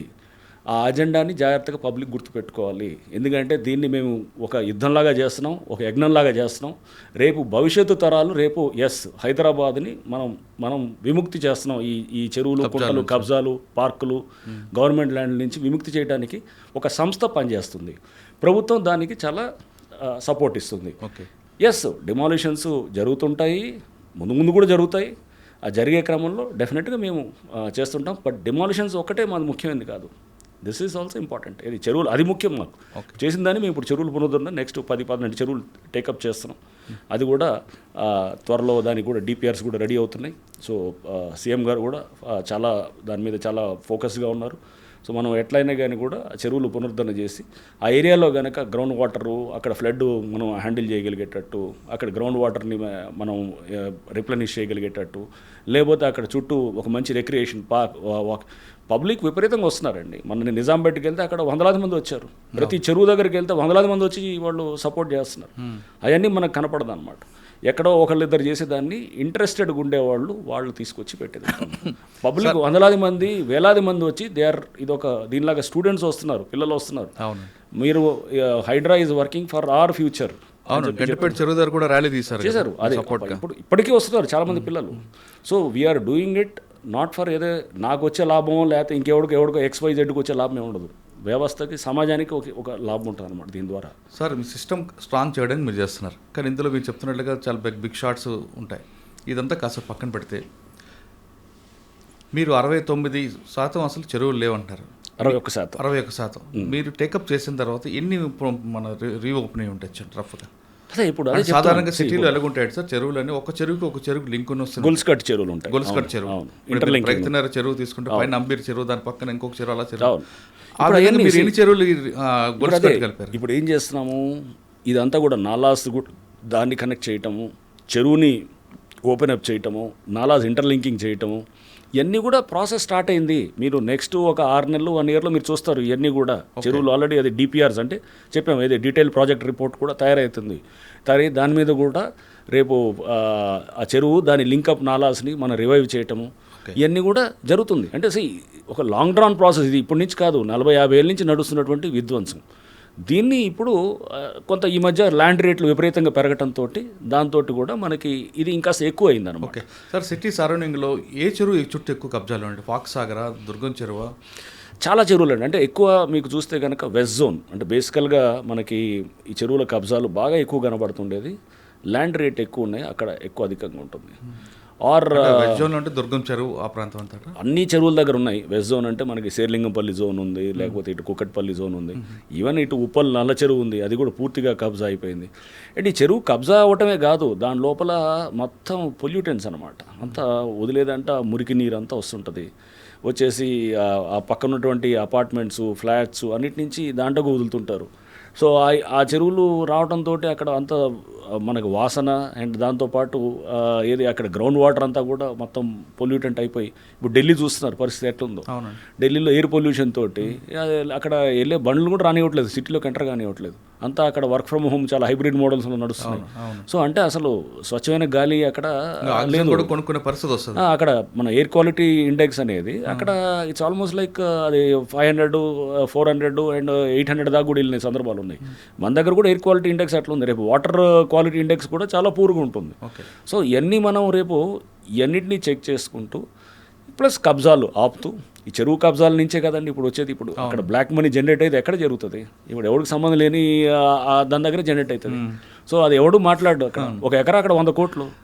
సో అట్లాంటిది జనరేట్ అయ్యేది కూడా అక్కడే అవుతుంది, బ్లాక్ మనీస్ కూడా. సో ఈ సంబంధం లేని భూముల దగ్గరే అందరూ ఎంటర్ అవ్వాలని చూస్తారు అన్నమాట. సార్ దుర్గం చెరువులు కూడా ఉంది అంటున్నారు కబ్జా, దాని కిందనే రేవంత్ రెడ్డి గారు అనేది కూడా ఉంది, అది కోలుగొట్ట రైట్. ఇది కూడా అసలు వారు రేవంత్ రెడ్డి గారి బ్రదర్ది, వారు ఎప్పుడో కొన్నారు అనుకుంటారు, ఇది చాలా ఏళ్ల క్రితం. అది దాని ఎఫ్టీఎల్ బఫర్ దాని మీద యాక్చువల్గా ఇంకా అది నిర్ధారణ అవ్వట్లేదు, హైకోర్టులో నడుస్తుంది. ఇప్పుడు కాదు, 2008లో పబ్లిక్ ఇంట్రెస్ట్ లిటిగేషన్ పడ్డది. అడ్వకేట్ కమిషన్ ఒకటి అప్పుడే వేసిన తర్వాత దాని ఎఫ్టీఎల్ బఫర్ జోన్ దాని మీద అప్పటి నుంచి నడుస్తుంది. దాంట్లో భాగంగా హైకోర్టులో మ్యాటర్ వస్తుంటే అక్కడ స్థానికంగా ఉన్న రెవెన్యూ అధికారులు వాళ్ళు అందరికీ నోటీసులు ఇచ్చారు. మొత్తం ఇక్కడే కాదు, 11 చెరువులు అట్లా ఉన్నాయన్నమాట. దాంట్లో వేలాది మంది నోటీసులు ఇచ్చిన దాంట్లో ఈయన ఒకరు. అది ఏం చేస్తారు ఇప్పుడు, ఆయన సంగతి ఏంది, ఈయన సంగతి ఏంది అంటున్నారు అనమాట. అసలు అక్కడ ఏమీ లేని ఇష్యూలో సో వాళ్ళది రేపు అది బఫర్ ఉందా, ఎఫ్టీఎల్ ఉందా అనేది ఇంతవరకు నిర్ధారణ కాలేదు. అక్కడ వేలాది మంది ఇల్లులు ఉన్నాయి, అది 2008 నుంచి నడుస్తున్న ఇష్యూ, అది హైకోర్టు పరిధిలో ఉన్నటువంటి అంశము. సో దాన్ని ఏదో చూపించి ఇదిగో అక్కడ మీరు కూల్చట్లేదు, ఇక్కడ జనాల మీదకి వస్తున్నారంటే ఇవన్నీ దాన్ని ఏం చూపించాలనుకుంటున్నారు? ఇష్యూను డైవర్ట్ చేయాలనేటటువంటి ప్రక్రియ అన్నమాట. ఇష్యూని రాంగ్ ట్రాక్లో తీసుకెళ్ళి అంటే ఏం చేద్దాం, హైడ్రాన్ ఆపేద్దామా, ఆపేసి కబ్జాలు అలో చేద్దామా, ఎవడిగాడు దోచుకోమందామా, ఎవడిగాడు మీరు చెరువులు లేకపోతే పక్కనున్న గవర్నమెంట్ ల్యాండ్లు పార్కులు అన్నీ ఆక్రమించుకొని చేసుకున్నామందామా, ఏం చేద్దాం అనుకుంటున్నాం? మాకు రెండోదే బెస్ట్ అండి, మీరు ఎలా పోతే నాకు ఎందుకు అంటున్నాడు. ఎగ్జాక్ట్లీ, పబ్లిక్ అది ఆల్టర్నేట్ ఏది కావాలని చూసుకోవాలి. మీరు మన వ్యవస్థను మనం కాపాడుకుందాం. ఇదంతా మన భూములు అండి, హైకోర్టు కూడా చెప్తుంది, కమ్యూనిటీ ల్యాండ్స్ అనమాట. ఇవన్నీ కమ్యూనిటీ అంటే అందరికి సంబంధించింది, సమాజం సంబంధించిన ఇవన్నీ ఆస్తులు. ఒక చెరువు అయినా కానీ, ఒక నాలా అయినా కానీ, ఒక పార్క్ అయినా కానీ, ఒక రోడ్డు అయినా కానీ, ఇవన్నీ అందరిది. దాంట్లో మీది నాది అందరిది ఉంది, అందరి స్టేక్స్ ఉన్నాయి దాంట్లో. దాన్ని ఎవడో ఒకడు కొట్టేస్తే ఎట్లా? కానీ అది వాళ్ళు ఆలోచిస్తున్నారు కానీ సాధారణంగా పబ్లిక్లు ఏమంటారు చూస్తుంటాను. అంటే మనం సోషల్ మీడియా కింగ్లు ఉంటారు, చాలా మంది పెడుతుంటారు, కింద పెట్టే పేదవాళ్ళ మీద ఇది అంటే హాఫ్ నాలెడ్జ్ తోటి మాట్లాడేవాళ్ళు చాలా మంది ఉంటారు. తెలియదు అసలు ఎటు తీసుకెళ్దాం సమాజాన్ని అనేటటువంటిది క్లారిటీ మాకు అనవసరం సార్. సమాజం ఎటుపోతే నాకెందుకు? ఎగ్జాక్ట్లీ అదే నేను అంటున్నాను, ఏవైతే నాకెందుకు, ఇట్టనే ఉందాం, ఎవడెంత ఆక్రమించుకుంటే వాడిపోలేదా ఈడిపోలేదా అంటే కానీ ఎక్కడో చోటు బిగినింగ్ చేయాలి కదా. నేను వాడు చేసుకున్నాడు కదా, వీడెందుకు ఆపరు, వాడెందుకు ఆపరు అని ఇల్లాజికల్ ఆర్గ్యుమెంట్స్ ఉంటాయి తప్ప కానీ అరే మనం let us make a beginning. అంటే ఇటువంటి ఆర్గ్యుమెంట్స్ ఉన్నా మీ పని మాత్రం ఎగ్జాక్ట్లీ పోతుంటుంది. నేను అసలు అవి పట్టించుకోనండి. నా మీద బఫర్ జోన్ కాంట్రవర్సీ అయినా రేపు ఎవడు ఏదన్నా అది కాంట్రవర్సీ కానీ ఇలాజికి చెప్తున్నా కదా, నేను చెప్తున్నా మెడ మీద తల ఉంటుందా తల మీద మెడ ఉంటుందా అనే టైటిల్. అసలు అది ఏది అంటే ఏం చెప్తాం దానికి, మ్యాపులు పట్టుకొని తిరిగినంత మాత్రం మాట్లాడడం వాళ్ళ గురించి ఇగ్నోర్ చేయొచ్చు కదా. ఇగ్నోర్ చేయడం అంటే ఇప్పుడు ఏమవుతుందంటే సోషల్ మీడియా వ్యక్తిగతంగా వచ్చినప్పుడు నేను రెస్పాండ్ అవుతాను. నార్మల్గా ఉన్నదాన్ని నేను 10 సార్లు ఈ గోబెల్స్ అంటారు. గోబెల్స్ మీకు తెలుసు, మినిస్టర్ ఆఫ్ ప్రాపగాండా, ఏది హిట్లర్ మన ఏది నాజీ జర్మనీలో ఆయన దగ్గర మంత్రి అనమాట. సో చాలా పెద్ద ఆరేటర్ ఆయన. గోబెల్స్ ప్రచారం అని అంటారు చూసారా, అంటే ఆయన ఈ వాజ్ మినిస్టర్ ఆఫ్ ప్రాపగాండా అప్పుడు ఇట్లానే చేస్తుండేవాడు అనమాట. అంటే కావాలంటే అబద్ధాన్ని నిజంగా చూపించడం, లేదా మన ఇప్పుడు మన వాట్సాప్లో ఉంటాయి, వాట్సాప్ యూస్ అట్లా ఉన్నట్టు. సో గోబెల్స్ ప్రచారం అని అంటారు చూసారా, ఆ టైప్ సంథింగ్ లైక్ దాట్. అందుకు మీరు రెస్పాండ్ అవుతారు. సో అంటే ఒకసారి 4 సార్లు వచ్చిందనుకోండి, అరే చూసావా హైడ్రా కమిషనర్ ఇల్లే బఫర్ జోన్లో ఉందని. అసలు బఫర్ ఉంటుందా చెరువుకి దిగువ ప్రాంతంలో? అది సింపుల్ లాజిక్ నేను అదే చెప్తున్నా. ఆ మిస్ అయ్యి దాన్ని లాజిక్ మిస్ అయ్యి మాట్లాడితే ఏమనాలి దానికి? అవునండి. సో రంగనాథ్ గారికి బంధువులు, రంగనాథ్ గారి ఫ్రెండ్స్ అంటూ కొంతమంది బ్రోకర్లు తిరుగుతూ ఏ ప్రాబ్లం వచ్చినా మేము చూసుకుంటాం, గో హెడ్, దానికి ఇంత రేట్ అని. కరెక్ట్, అదే అందుకోసం మేము దాని మీద స్టేట్మెంట్ ఇచ్చాం. నేను ఇట్లాంటి కొంతమంది బిల్డర్స్ మాకు వస్తే మేము డెకాయ్ ఆపరేషన్ చేసి పట్టుకొని అరెస్ట్ చేసాం. సో ఎవడైనా కానీ మా బంధువు అన్నా, నాకు తెలుసు అన్నా, లేదా నేను మనం ఫుల్ క్లోజు, మనం పని చేపించేస్తాం, మేమంతా ఒకటే అనేటువంటి ఎవడు చెప్పినా జస్ట్ ఆ ఇన్ఫర్మేషన్ మాకు ఇవ్వండి, మనం ట్రాప్ చేసి పట్టుకొని వాడిని జైల్లో పడేసే కార్యక్రమం చేద్దాం అనమాట. అది కూడా మీరు చేసినట్టున్నారు కదా, సంగారెడ్డి చేసాం, అట్లా కంప్లైంట్ చేసాం. సో అన్నీ ఎవడైనా కానీ అలాంటివి చేస్తే కనుక డెఫినెట్గా రేపు మామూలు ఇదే కాదు, అధికారుల దగ్గర కూడా అక్కడ కొంతమంది మీద కూడా ఇప్పుడు సీఎం గారు చెప్పారు, సీఎం గారు ఏసీబీని కూడా యాక్టివేట్ చేశారు.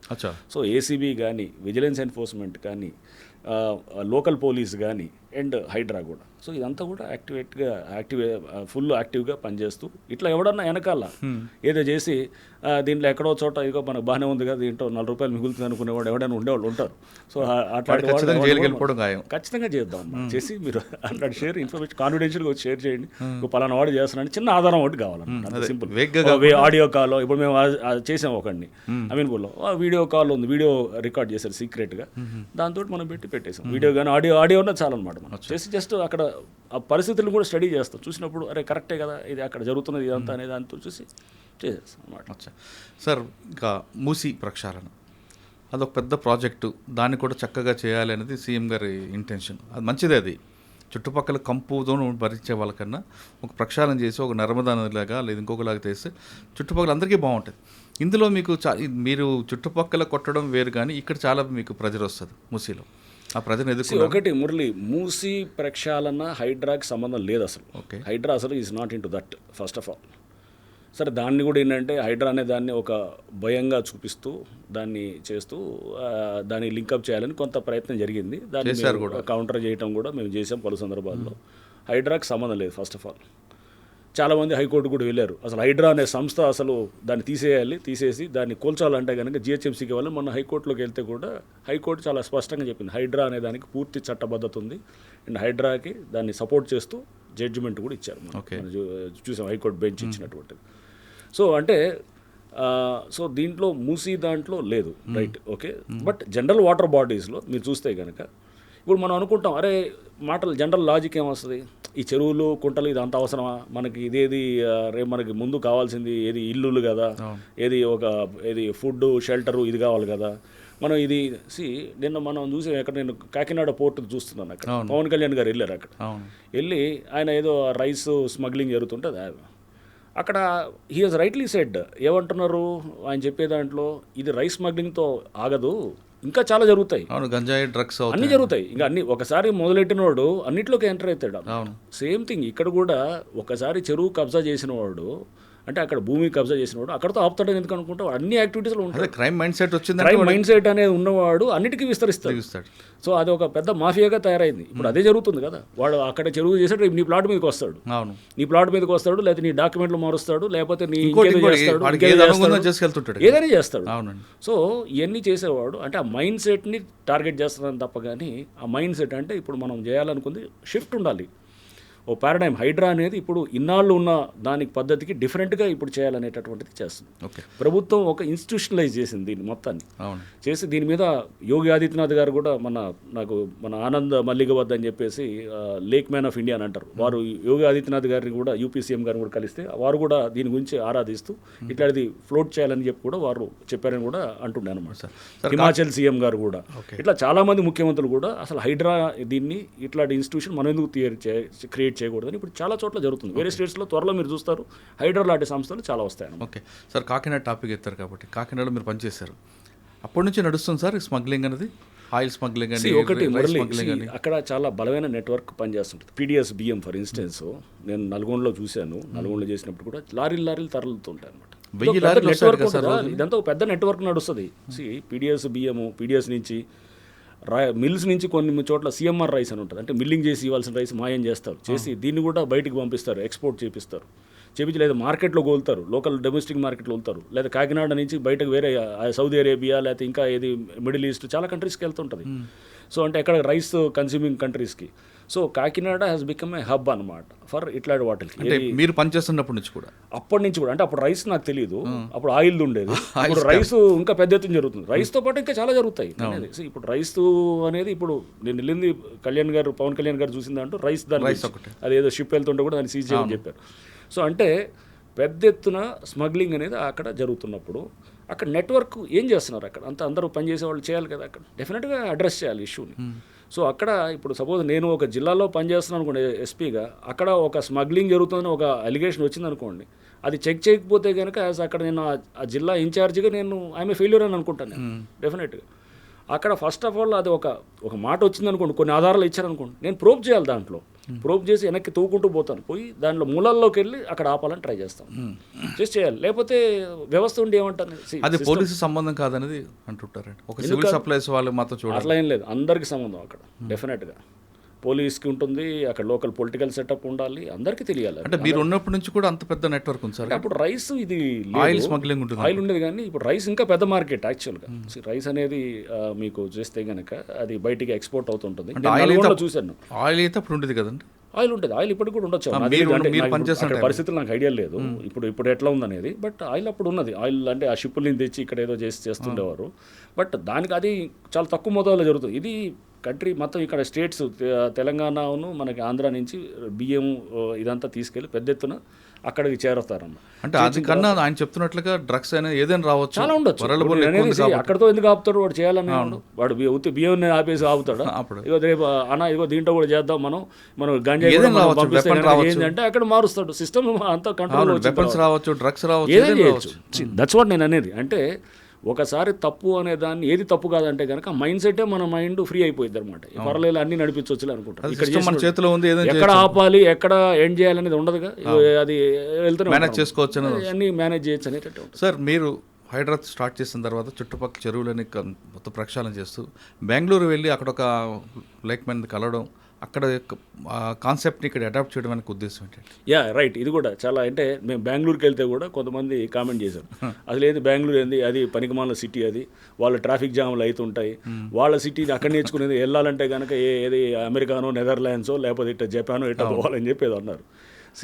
మేము ట్రాఫిక్ స్టడీస్ అప్పుడు నేను జాయింట్ సిపి ట్రాఫిక్ ఉన్నప్పుడు, డీసీపీ ట్రాఫిక్ ఉన్నప్పుడు మేము ఫారిన్ కంట్రీస్కి వెళ్ళాము. ఫారిన్ కంట్రీస్కి ఉంటే టెక్నాలజీని తీసుకుంటాం, కానీ ఇండియాలో కస్టమైజ్ చేయాలంటే కనుక ఇండియన్ సిటీ అనేది డిఫరెంట్ ఉంటుంది. ఇండియన్ ఇప్పుడు బెంగళూరులోనో ఒక ఢిల్లీలోనో ఒక ట్రాఫిక్ మేనేజ్మెంట్ సిస్టమ్ బెటర్గా ఉందంటే అది స్టడీ చేసి మన దగ్గర ఏంది యూటర్న్స్ పెట్టాం మనం. హైదరాబాద్లో యూటర్న్స్ ఉంది, ఇది ఇండియన్ సిస్టంలోనే ఉంటుంది, వేరే దగ్గర ఉండదు. సో ఇక్కడున్న వ్యవస్థ డిఫరెంట్గా ఉంటుంది, ఇక్కడ కస్టమైజ్ చేయాలన్నమాట. టెక్నాలజీ ఉంటే సరిపోదు, దాన్ని ఇక్కడ తగ్గట్టుకు తయారు చేయాలి.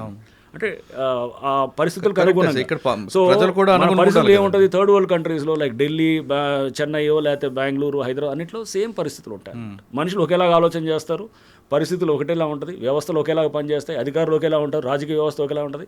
అందుకోసం అక్కడ తీసుకుని ఇక్కడ మనం ట్రై చేయడానికి చేయొచ్చు. బెంగళూరు చెరువులు అనేది ఇప్పటి నుంచి కాదనమాట. బెంగళూరు 2010-11 నుంచే దాని మీద ఫోకస్ పెట్టి అక్కడ మెయిన్గా ప్రాబ్లం ఏంటంటే వాటర్ ప్రాబ్లం. అక్కడ కావేరీ నుంచి తీసుకురావాలి వాటర్, చాలా దూరం నుంచి తీసుకొని పంప్ చేయాలి. బెంగళూరు ఏంటి మీకు కొంచెం హిల్ ఫీచర్ అనమాట, అంటే 900 to 1000 మీటర్స్ ఎత్తులో ఉంటుంది. కింద నుంచి వాటర్ కావేరీ నుంచి చేయాలంటే పంప్ చేయాలన్నమాట. సో చాలా ఖర్చుతో కూడుకున్నది. అండ్ కావేరీలో ఎప్పుడు నీళ్ళు ఉండవు, సరిగా ఉండదు. అది తమిళనాడుతో ఇష్యూస్ ఉంటాయి, ప్లస్ వాటర్ అక్కడ ఎప్పుడు కూడా స్కేర్స్గా ఉంటుంది, తక్కువ ఉంటుంది. సో న్యాచురల్గా వాళ్ళు ఏం చేయాలి, పడ్డ వర్షాన్ని కాపాడుకోవడానికి చాలా ప్రయత్నం చేసి దాంట్లో చెరువుల్లో పునరుద్ధరణ అనేది వాళ్ళు ఎప్పుడూ మొదలెట్టారు. సో చక్కగా ఉంటాయి, మనలాగా అక్కడ లేదు. చెరువులు చాలా చక్కగా ఎప్పటి నుంచో మొదలెట్టారు కాబట్టి వాళ్ళు మనకన్నా ముందు ప్రాక్టీస్ మొదలెట్టారు. లైక్ గ్రేవాన్స్ ఉంది, Andhra was a role model country అన్నిటికీ. ఎందుకు రోల్ మోడల్? ఆంధ్ర ఫస్ట్ ఈ ప్రాబ్లం చూసింది కాబట్టి కింద మీద బట్టి నేర్చుకొని మనం తయారు చేసిన గ్రేవన్స్. అంతేగాని మనం నక్సల్ ఆపరేషన్స్లో వెళ్ళి నువ్వు ఏది వియత్నాం మీద అమెరికా యుద్ధం చేశారు కాబట్టి ఆ గెరిల్లా వార్ఫేర్ వాళ్ళ టెక్నిక్స్ నేర్చుకొని వద్దామని ఎవడు కాదనమాట. ఇక్కడ ఉన్న దాన్ని చూసుకోవాలన్నమాట. సో మనం అందుకోసం ఏంటంటే బిఏ రోమన్ ఇన్ రోమ్, ఇక్కడ ఉన్నప్పుడు ఇక్కడ పరిస్థితులు చూసుకోవాలి. అంతేగాని ఎక్కడదో తీసుకొని మీరు అమెరికా మోడల్ తీసుకోండి, లేకపోతే ఇంగ్లాండ్ మోడల్ తీసుకోండి. మన ప్రజల మైండ్ సెట్ కూడా మనం అబ్జర్వ్ చేయాలి. ఇక్కడ ఉన్నదాన్ని, ఇక్కడ సిస్టమ్ని స్టడీ చేసేటటువంటిది ఇక్కడ ఎస్టాబ్లిష్ అయింది. అది రాటు తేలినటువంటి గ్రేహౌండ్ లాంటి వ్యవస్థ ఇక్కడ ఇప్పుడు కంట్రీ అంతా అడాప్ట్ చేస్తున్నారు. సేమ్ థింగ్, ఒక ల్యాక్స్ అనేది పునరుద్ధరణ అనేది బెంగళూరులో వాళ్ళు మనకన్నా ముందు మొదలెట్టారు, 10 ఏళ్ల ముందు. బాగుంది సార్, బాగుంది అక్కడ చక్కగా చాలా బాగా చేస్తున్నారు వాళ్ళు. అంటే ప్రాబ్లమ్స్ ఉండొచ్చు, బట్ దానికి అక్కడ ట్రాఫిక్ జామ్స్కి కారణం ఈ లేక్స్ ఒకటే కాదు, ఇంకా అక్కడ చాలా ప్రాబ్లమ్స్ ఉన్నాయి. ఎక్కువ వెహికులర్ ట్రాఫిక్ ఉంది, రోడ్స్ తక్కువ ఉన్నాయి, ట్రాఫిక్ మేనేజ్మెంట్ సరిగ్గా ఉండకపోవచ్చు, లేదా రకరకాల కారణాలు ఉండొచ్చు. ఏదైనా అక్కడ కూడా గొలుసు కట్టు విధానం, అక్కడ కూడా సేమ్ గొలుసు కట్టు ఉంటుంది, గొలుసు కట్టు చెరువులు ఉన్నాయి. సో అక్కడ చేస్తున్నారు, అక్కడ కూడా బాగా చేస్తున్నారు. అంటే డెఫినెట్గా మనకన్నా వాళ్ళు బెటర్గా చేస్తున్నారు. మనం వాళ్ళని ఆ మోడల్ని కొంతవరకు మనం తీసుకొని ఇక్కడ తగ్గట్టుగా మనం మార్చుకుంటూ చేయాలన్నమాట. లోకల్ పరిస్థితులు ఎప్పుడు చూసుకోవాలి. ఓకే సార్, మీరు హైడ్రా కమిషనర్ అయిన తర్వాత కేవలం బుల్డోజర్ మీద తిరగడం కాకుండా ఇటీవల హైదరాబాద్లో వరదలు వచ్చినప్పుడు లేదంటే వర్షాలు పడినప్పుడు మీరు కూడా రోడ్డు మీదకి వచ్చే ట్రాఫిక్ ఎక్కడ జామ్ అవుతుంది, ఎందుకు మ్యాన్ హోల్స్ పొంగుతున్నాయి, వాటి మీద మీరు స్టడీ చేయడానికి ఉద్దేశం ఏంటి? అది కూడా చాలా ఇంపార్టెంట్. అసలు ఫైనల్గా దేనికి అన్ని డిజాస్టర్ రెస్పాన్స్ అనేది చాలా ఇంపార్టెంట్. సో మనం అక్కడికి వెళ్ళినప్పుడు ఎందుకు వస్తుంది డిజాస్టర్ అనే దాన్ని కూడా మన ఇండియన్ మెటలాజికల్ డిపార్ట్మెంట్ వాళ్ళ డీజీ గారు వచ్చారు, డాక్టర్ మహాపాత్ర అని చెప్పేసి వారు వచ్చారు. వారితో కూడా నేను అడ్రస్డ్ వర్క్షాప్ రీసెంట్గా వాళ్ళ ఎండి 150 సంవత్సరాలు అయిందన్న సందర్భంలో. సో దాంట్లో కూడా అంటే ఇప్పుడు మనకు చూస్తే కనుక క్లౌడ్ బర్స్ట్లు ఇవన్నీ కూడా మనకి ఏంటంటే వెదర్ క్లైమాటిక్ ప్యాటర్న్స్ మారిపోయి ఇప్పుడు green house effect, global warming, దీంతో మొత్తం మారిపోతుంది. వర్షం పడితే కనుక గంటలో 10 సెంటీమీటర్లు పడుతుంది అనమాట. అట్లాంటి ఫ్రీక్వెన్సీ క్లౌడ్ బర్స్ పెరిగిపోయినాయి ఇప్పుడు. సో వర్షాలు పెరుగుతున్నాయి, పారాల్సిన నీళ్లు చెరువులో పోవాల్సిన చెరువు కబ్జా అయిపోయినాయి, నాలాలు లేవు, రోడ్లన్నీ ఇప్పుడు కాలాల్లో అయిపోయినాయి. ఎందుకంటే అన్నీ వచ్చేసాయి, మొత్తం బిల్డింగ్లు వచ్చేసి అక్కడ కోఎఫిషియంట్ ఆఫ్ రన్ ఆఫ్ అంటారు అనమాట. అంటే మొత్తం కంక్రిటైజ్ చేస్తే అది 0.95 ఉంది, 0.95 అనమాట. అంటే ఆల్మోస్ట్ అంతా కాంక్రిటైజ్ అయిపోయింది, కాంక్రీట్ మయం అయిపోయింది. నీళ్ళు ఇంకట్లా, అసలు భూమిలోకి ఇంకట్లేదు. సో నీళ్ళు అసలు ఇంకా ఇంకటం లేకపోతే కనుక 100% అది రన్ ఆఫ్ కింద, అంటే దాని మీద పడేది స్పీడ్గా వెళ్ళిపోయి చెరువులోకి వచ్చేస్తుంది. చెరువు లేదు కదా అక్కడ, నాలాలోకి వస్తుంది, నాలాల్లో కూడా లేవు కదా. ఎక్కడ ఉంటాయి? కాలనీస్ కింద, కాలనీలో వస్తాయి. ట్రాఫిక్ అంతా ఏమవుతుంది, 4-5 గంటలు అస్తవ్యస్తం అయిపోతుంది. అది ఎన్ని వందల వేల కోట్లు నష్టం అవుతుంటుంది కంట్రీకి. అవన్నీ క్యాలిక్యులేట్ అంటే ఇంటాంజిబుల్స్ ఏంటనమాట, మనకు కనబడినటువంటిది ఇవన్నీ ఈ కాస్ట్ ఉంటాయి అనమాట, ఇంటాంజిబుల్ కాస్ట్ అనమాట. సో ఇంట్రిన్సిక్గా ఉంటాయి అనమాట. ఈ కాస్ట్ అన్నింటినీ మనం క్యాలిక్యులేట్ చేస్తే దేశం మీద వేలాది కోట్ల నష్టం వస్తుంది. ఇవన్నింటినీ తీసుకోవాలి. ప్లస్ దాంతోపాటు మనం సిస్టమ్ని ఈ అర్బన్ డిజాస్టర్స్ అనేది పెరుగుతున్నాయి. ఇక పెరిగే కొద్దీ దీన్ని మనం అడ్రస్ చేయాలంటే కనుక వెదర్ని కూడా ఫోర్కాస్టింగ్ సిస్టమ్స్లో మార్చాలని చెప్పి కూడా వారికి రిక్వెస్ట్ చేసాం అనమాట. చేసి దానికి మనం రాడార్స్ని పెంచాలి, ఇట్లా కొంత వాళ్ళు వెదర్ స్టేషన్స్ని పెంచాలి, ఇవన్నీ కూడా చేస్తున్నాం వెనకాల. సో అంటే ట్రాఫిక్ మీద వర్షం పడేది ఇస్ దర్ లాస్ట్ ఫైనల్ కనబడేది అక్కడ. దాని వెనకాల ఇంత బ్యాక్గ్రౌండ్ వర్క్, చెరువులు పునరుద్ధరణ ఉండాలి, మనం వెదర్ ఫోర్కాస్టింగ్ సిస్టమ్స్ అడ్వాన్స్డ్గా ఉండాలి, మనం ప్రెడిక్ట్ చేసే సిస్టమ్స్ యాక్యురేట్గా ఉండాలి. ఇంత బ్యాక్గ్రౌండ్ చేస్తేనే అక్కడ రోడ్డు మీద కనబడదాం. అవి చేయాలంటే కనుక సామాన్యమైన పని కాదు. దాని మీద ఎప్పుడు మనం నిరంతరంగా డెవలప్ చేయాలి. బెంగళూరు లేనప్పుడు అది కూడా చేయలేము మేము. కర్ణాటక వాళ్ళది దాంట్లో వెదర్ ఫోర్కాస్టింగ్లో వాళ్ళు కూడా కొంత బెటర్గా ఉంది. ఎప్పుడు 30 ఏళ్ల క్రితం ఎస్టాబ్లిష్ చేసిన సిస్టమ్ ఉంది, దాన్ని కూడా తీసుకొచ్చి మనం ఇక్కడ చేయాలని ట్రై చేస్తున్నాం అనమాట.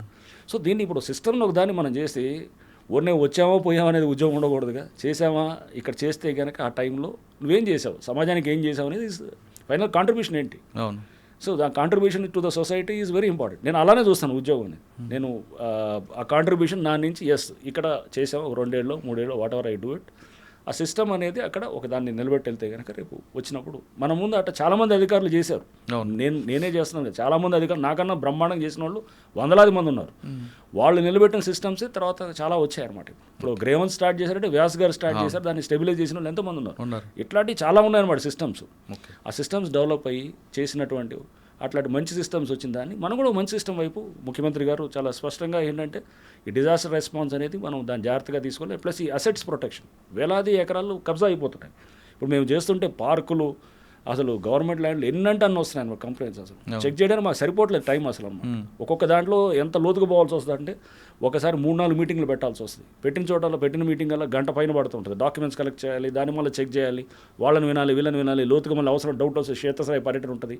ఒక్కొక్క పిటిషన్ వెనకాల అంత లోతుగా పోతే ఒక కేసు దర్యాప్తు చేసినట్టు ఉంటుంది.